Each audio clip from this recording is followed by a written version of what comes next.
The doors of Valkyrie Defense Academy had barely opened before the laughter started.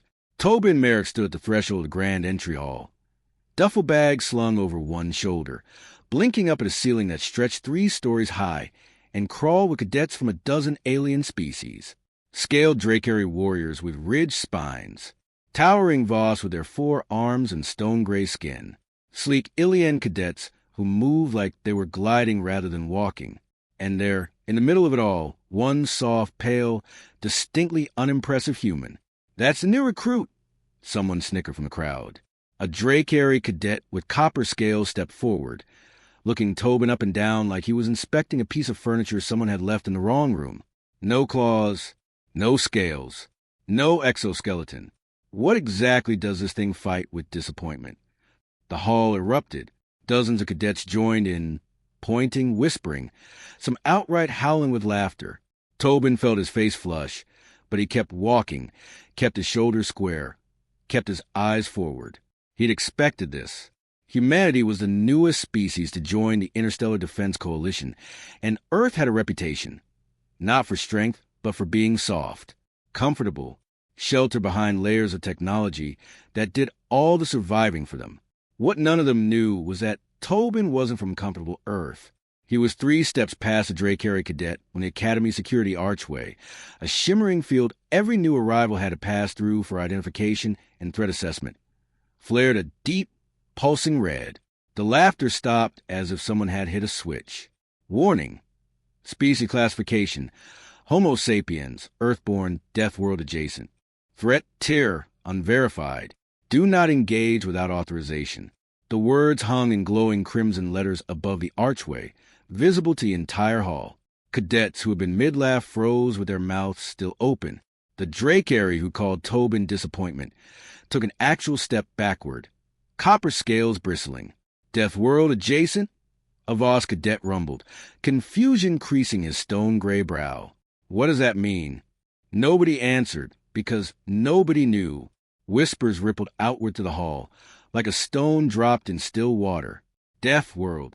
Every species in the Coalition had heard the term in passing, a planetary classification, reserved for worlds so hostile, so unrelentingly lethal, that any species evolving there had to either become something extraordinary or go extinct.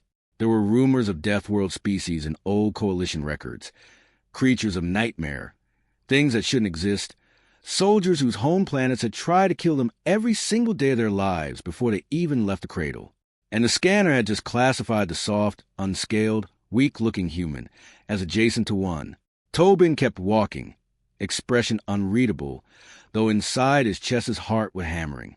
He hadn't expected the scanner to flag him quite that dramatically. He'd known vaguely that Earth's threat classification was still unverified in Coalition databases.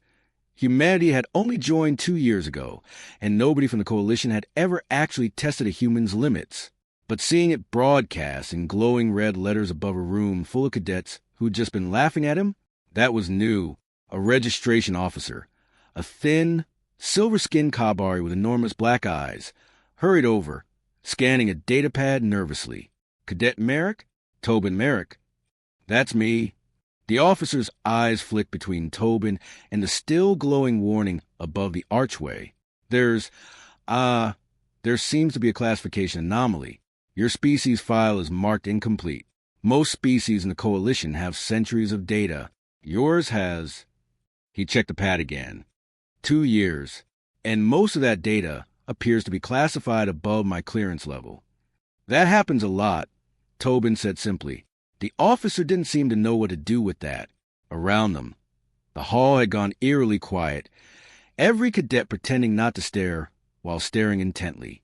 The Dracary who'd mocked him moments earlier, Tobin would later learn his name was Skarnve, son of a decorated Dracary war commander, was watching with narrowed eyes, copper scales flicking with something between suspicion and unease. "Just proceed to the dormitory wing," the officer said finally, gesturing weakly toward a corridor. "Orientation begins in 2 hours. Tobin nodded and walked on, leaving behind a hall full of cadets who, 10 minutes ago, had been certain they understood exactly what kind of creature had just walked through their gates. Now, not one of them was certain of anything at all. He didn't smile until he turned the corner, out of sight. Let them wonder. Let them whisper. He hadn't come to Valkyrie Academy to prove a point about human strength or human softness. He'd come because Earth needed representatives in the Coalition's Officer Corps, and because, frankly, after what he'd survived back home, a prestigious defense academy sounded almost relaxing. His new dormitory was small, gray, standard issue. He set his bag down on the narrow bed and looked out the single window at the training ground below. Sprawling fields, obstacle courses, and beyond them, jagged gray mountains disappearing into low cloud. Somewhere out there in a few weeks, the academy would run its infamous survival exercise, days of wilderness, isolation, and danger, designed to break the unprepared and forge the worthy. Tobin allowed himself a small, private smile. He'd grown up on a world that made exercises like that look like a weekend hike. A knock interrupted his thoughts. He opened the door to find a small, scaled Ilian cadet hovering nervously in the hallway, her luminous eyes wide with curiosity rather than mockery. "Is it true?" she asked without preamble. "Are you really from a death world?" Tobin considered the question for a long moment. "Adjacent," he said. "There's a difference, and it's a long story." "I have time," she said, stepping inside without waiting for an invitation, and despite himself, Tobin found himself almost laughing. This, he suspected, was going to be a very long first day. By the time orientation began, the entire academy had heard about the scanner incident. Tobin sat in the back row of the great amphitheater, surrounded by cadets who kept stealing glances at him when they thought he wasn't looking. The Ilian cadet from earlier, her name was Naira, she'd told him, practically vibrating with curiosity the entire walkover, had appointed herself as unofficial guide and sat pressed close beside him, peppering him with questions he mostly deflected. "So if you're not actually from a death world," she whispered as the academy's commandant took the stage, "what does adjacent even mean?" "It means Earth isn't classified as a true death world by Coalition standards," Tobin murmured back.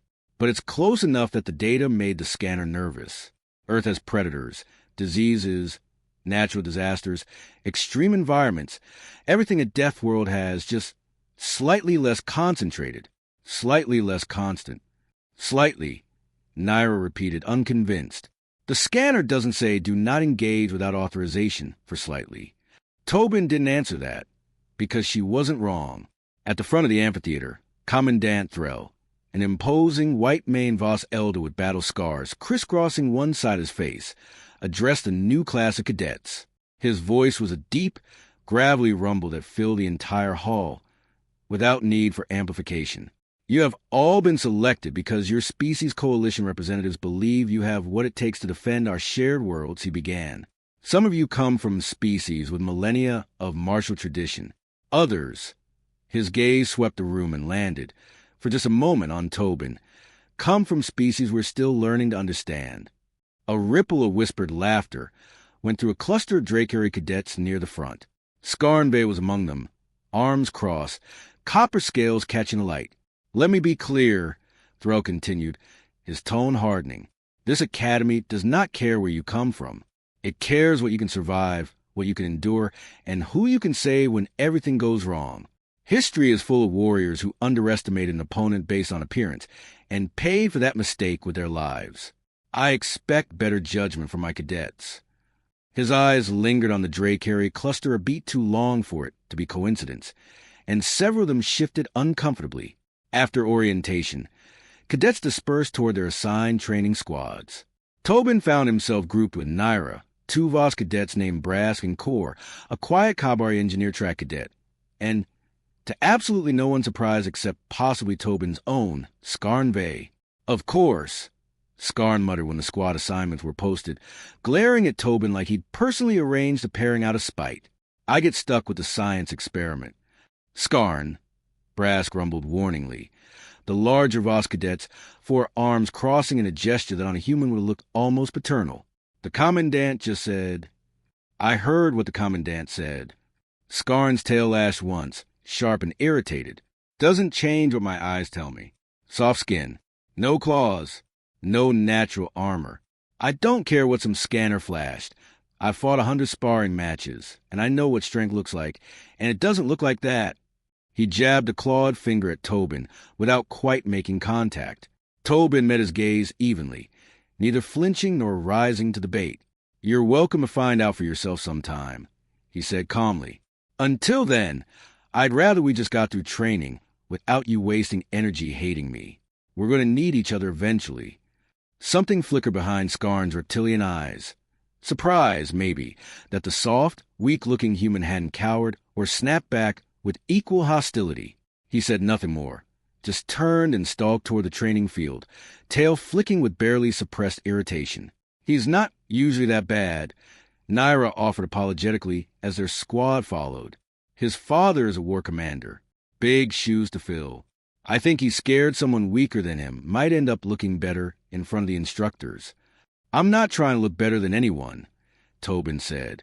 "I'm just trying to survive training." Naira gave him a sideways look, luminous eyes narrowing with something like suspicion. "You keep saying things like that, like training here is going to be easy for you." Tobin didn't answer right away. Ahead of them, the training field stretched out, obstacle courses, climbing walls, sparring rings, and beyond it all, the looming shadow of the mountains where the survival exercise would eventually take place. He thought of home, of the things he'd grown up running from, climbing away from, surviving despite every disadvantage stacked against him from the moment he was born. "It won't be easy," he said finally. "Nothing worth doing ever is. But I think I'll surprise some people." Over the following days, that prediction began, slowly, to prove true.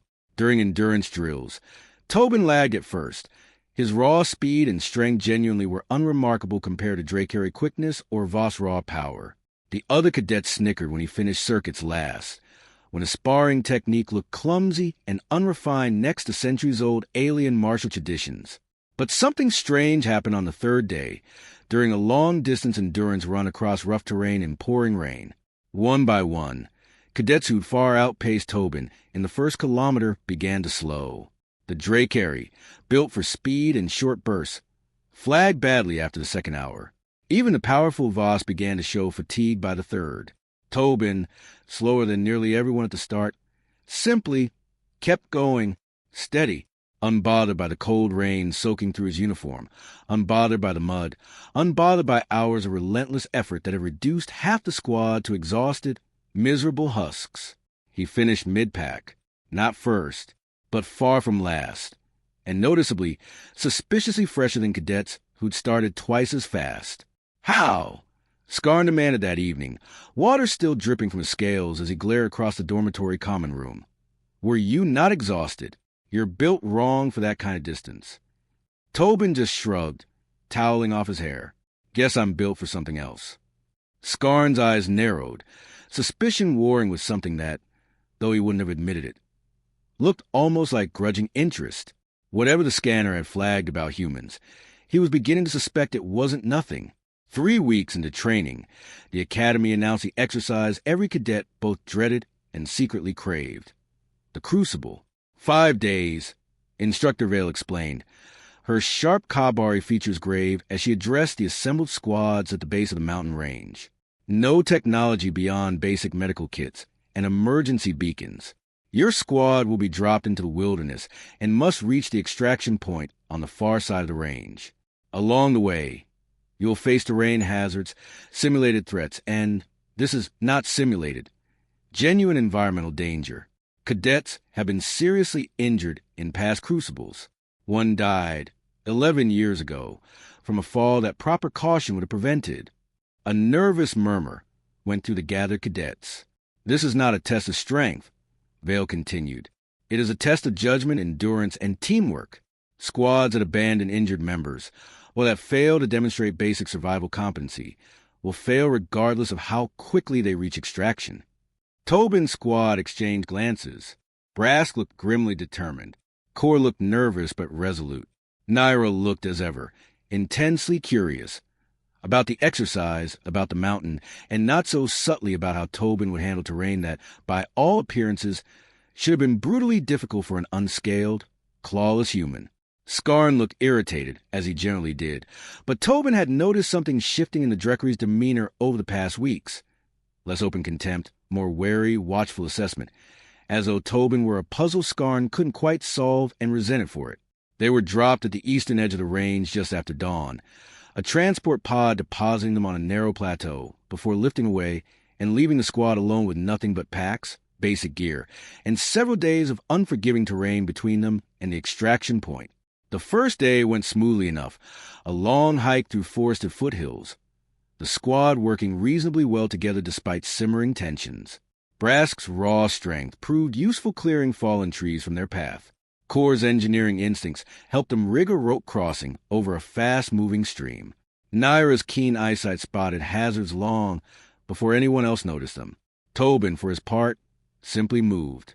Steady, careful, conserving energy in ways that look almost lazy compared to the others' more dramatic displays of physical capability. But as the hours wore on and terrain grew steeper, it became increasingly apparent that his steady pace wasn't slowing the squad down. If anything, he seemed to anticipate difficult terrain before it appeared, instinctively choosing routes that avoided unnecessary strain. "How do you know which way to go?"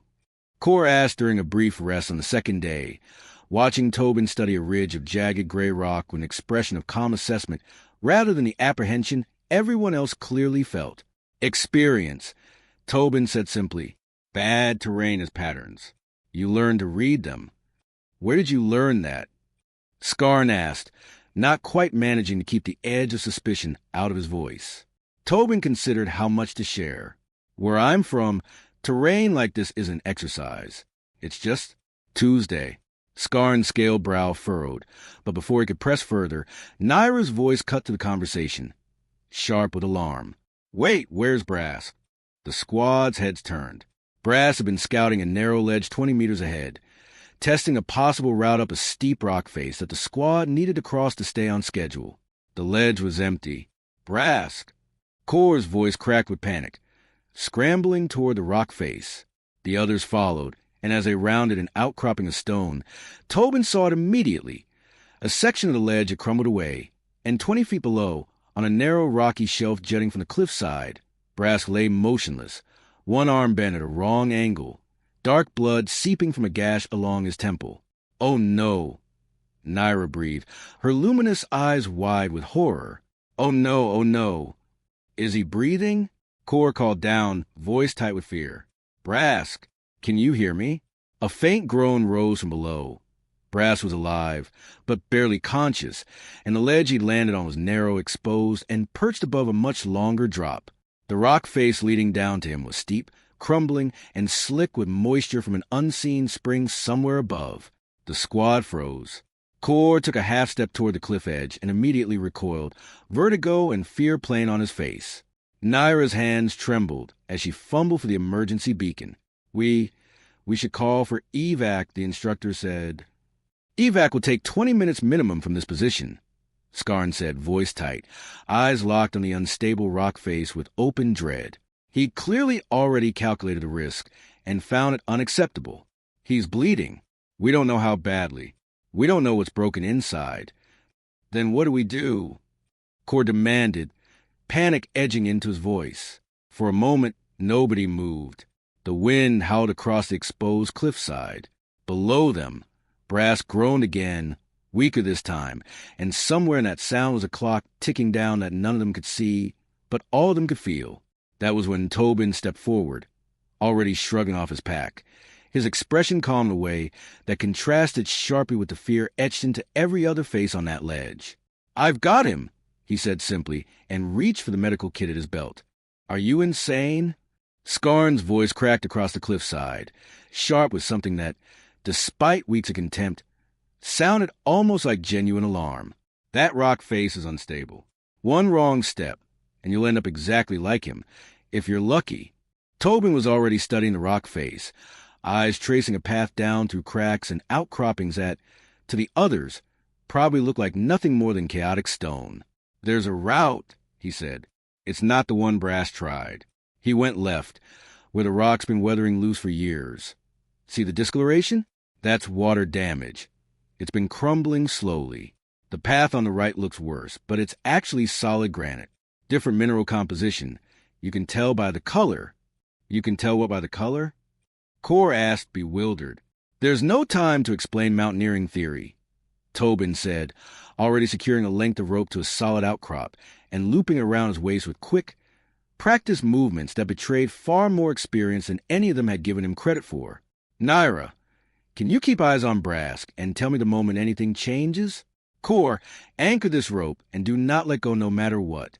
Skarn, I'm coming with you, Skarn said immediately, surprising everyone, including himself, judging by the flicker of conflict that crossed his face. No, Tobin said, not unkindly. You don't know the route, and 2 people on unstable rock is twice the risk. I need you up here, ready to help haul him up once I get him stable. Can you do that? For a long moment, Skarn looked like he wanted to argue. Then, jaw tight, he nodded. Be careful. Tobin almost smiled at that, coming as it did, from a cadet who'd spent 3 weeks insisting humans were too soft to be taken seriously. But there was no time for irony. He turned, tested the first handhold, and began to climb down.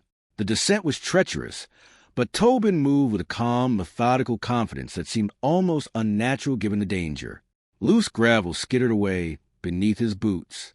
The wind gusted hard enough to make the rope sway.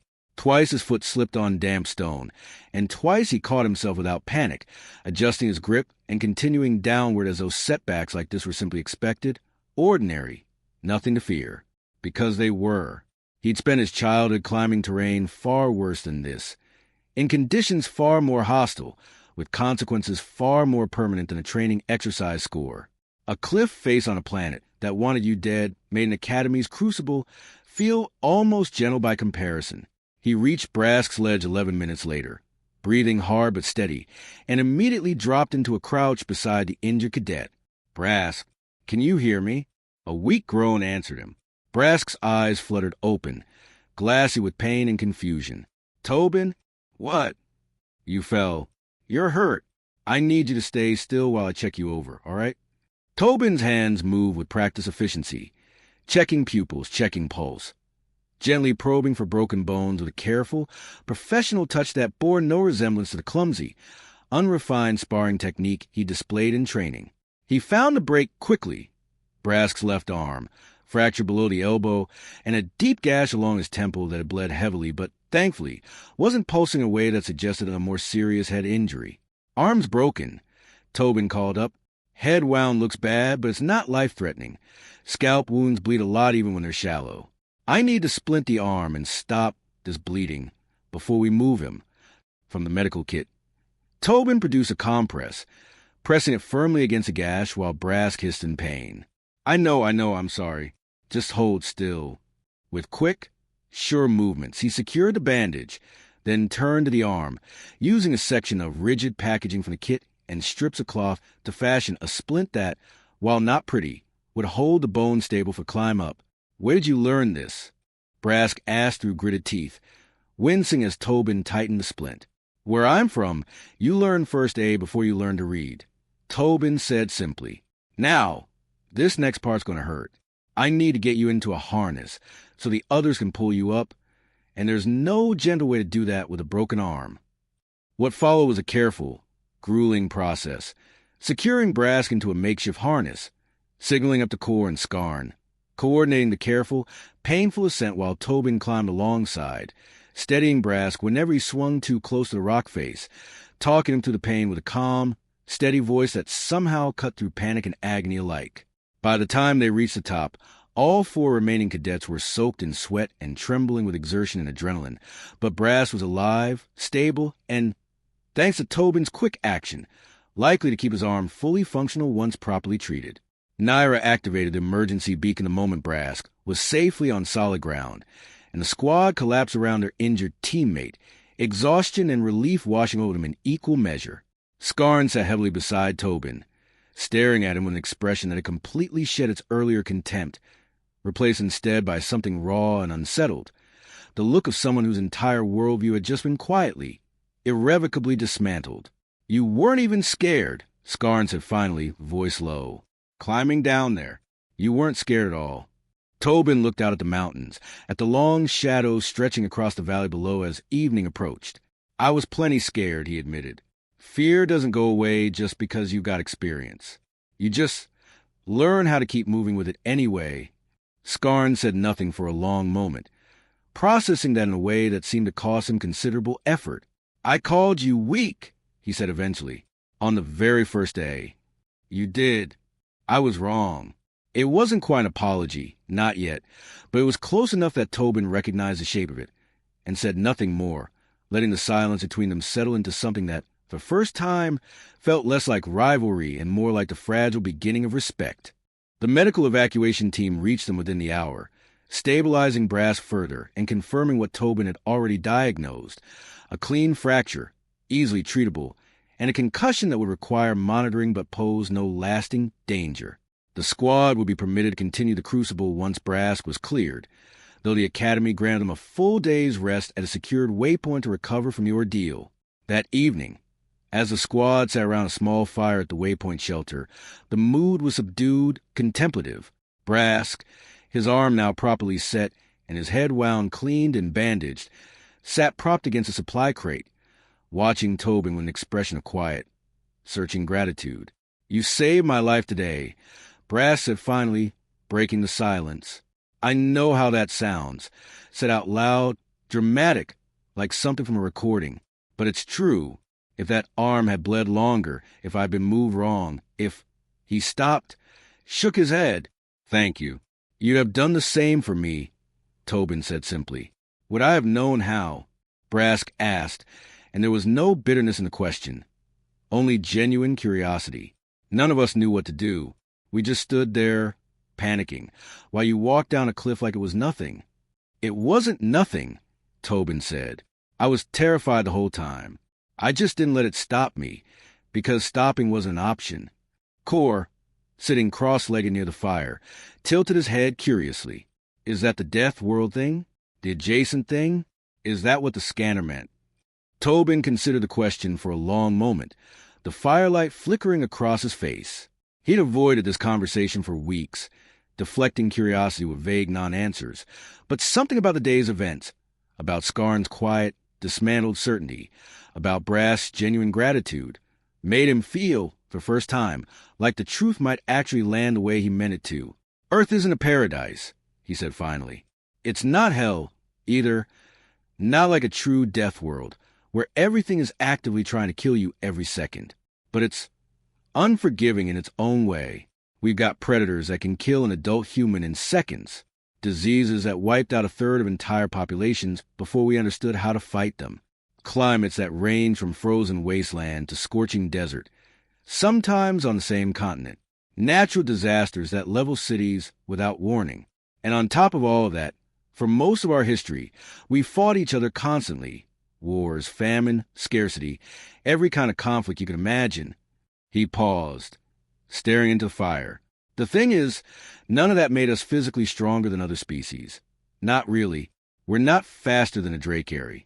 We're not stronger than a Voss. What it made us is stubborn, adaptable. We don't quit. Because for most of our history, quitting meant dying, and dying meant your entire bloodline ending right there. So evolution just kept selecting for whoever could keep going the longest under the worst conditions, no matter how bad things got. That's why you didn't slow down on the endurance run," Naira said quietly, pieces visibly clicking together behind her luminous eyes. "And why you weren't scared on that cliff face." "I was scared," Tobin corrected gently. "I just know how to keep moving while scared. That's the whole trick. That's the only trick, really." Scarn, who'd been silent for most of the conversation, finally spoke, his voice rougher than usual. "On Drekker, strength is everything. Claws, speed, raw power. That's what we measure each other by from the moment we're hatched. I looked at you and saw none of that, so I assumed there was nothing there worth respecting." He shook his head slowly. "I was measuring you with the wrong instrument. Most people do at first," Tobin said. "It's not really your fault. Humans look soft because, compared to most coalition species, we are soft, physically. We don't have armor or claws or any obvious natural weapon. What we have is harder to see until you actually need it. I judged you the moment you walked through those gates," Scarn admitted. And this time the words came easier, less like an admission dragged out under pressure, and more like something he genuinely wanted to say. "Before I knew anything about you, before I'd asked a single question, I just looked and decided and laughed. You weren't the only one, Tobin said, without rancor. That doesn't make it right. Scarn met his eyes across the fire, something steady and sincere in his reptilian gaze. I'm sorry. For the gates. For the week since.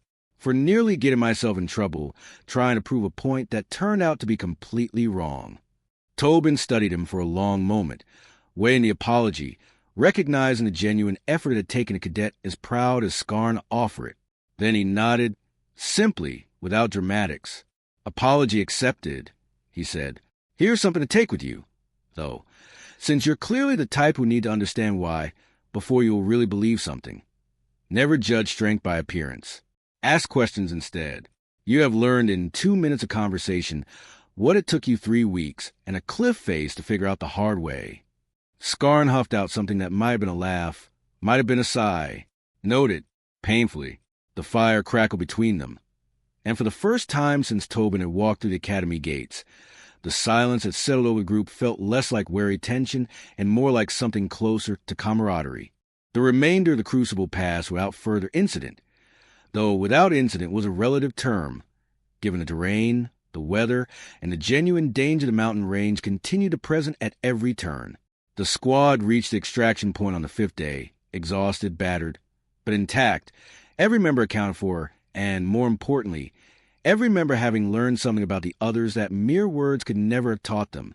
Back at the academy, the squad's performance became something of quiet legend among the instructors, not because they'd been the fastest or the most tactically perfect, but because, when crisis struck, they'd handled it with a level of composure and teamwork that few squads managed even in far less dangerous scenarios. Commandant Threll called the squad before him personally during the debrief, his scarred face unreadable as he reviewed the incident report. Cadet Merik, he said, fixing his gaze on Tobin. Your medical intervention prevented what could have been a serious, lasting injury to Cadet Brask. Your judgment under pressure was exemplary. I'm marking this in your file as a commendation. Thank you, sir. Threll's gaze swept the rest of the squad. I'm also noting that several of you displayed considerable growth over the course of this exercise, not in physical capability, but in judgment, in willingness to set aside assumption in favor of evidence. His eyes lingered, briefly, on Scarn. That kind of growth is rarer, and frankly more valuable than raw strength. Remember that as you continue your training here. After the debrief, as cadets dispersed back toward the dormitories, Scarn fell into step beside Tobin, an unusual occurrence that weeks earlier would have seemed impossible. I've been thinking, Scarn said, about what you said, about asking questions instead of assuming. And I have several questions, Scarn said, with the air of someone who'd clearly been compiling a list. About Earth, about what Deathworld Adjacent actually means in Coalition classification terms, about how, exactly, a species with no claws and no natural armor became one that scares Coalition databases enough to flash warnings in giant red letters. Tobin laughed, genuinely, for the first time in weeks, since arriving in an academy that had spent its first day mocking him and its 3rd week nearly losing a cadet to a cliff face. I can answer all of that. It'll take a while, though. I've got time, Scarn said, echoing, without realizing it, almost the exact words Naira had used on Tobin's very first day at the academy. Besides, training partners should probably know something about each other, don't you think? Tobin glanced sideways at him, surprised.